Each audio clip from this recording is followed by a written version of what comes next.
studio வந்துட்டு practice பண்ணலாம் சொன்ன ஃப்ரெண்ட் கிட்ட எக்ஸ்பிளைன் பண்ண போலீஸ் என்ன புடிச்சிட்டான் 2 மணி நேரம் நிக்க வச்சு ஃபைனை போட்டு என்ன அவன் அறுத்துட்டான் அதனால லேட் ஆச்சு ப்ரோ ஓடி வந்ததால் வாங்குது மூச்சு ப்ரோ பாடியில ஸ்கிராட்ச் ப்ரோ ஹெல்மெட் போடலன்னு கொடுத்த ரெசிபி இதுதான் என்னோட சாட்சி ப்ரோ காத்து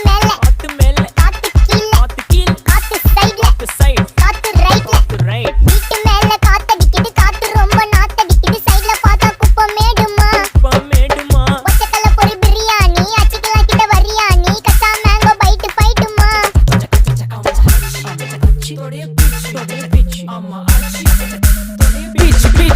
பிச்சு வேலைக்கு போ போனதா சோர் இல்லனா லைஃபே ஆயிடும் போர் பண கஷ்டம் கவுண்ட் பார்த்தா ஃபுல் நஷ்டம் டீ கடையில ஈ பறக்குற கீ அடையில நீ மதக்குற நாள் அடையில நான் மடக்குன மான் வடிவுல ஆள் புடிக்கிற காத்து மேல காத்து உனக்கு குடுக்க போற ஷாட் எடுத்து 2 ரவுண்டு ஊத்து ஒன்ஸ் எடுக்க போற பாத்து நேத்து ஊத்து மேல வாத்து வாசல் கதவை கொஞ்சம் சாத்து உனக்கு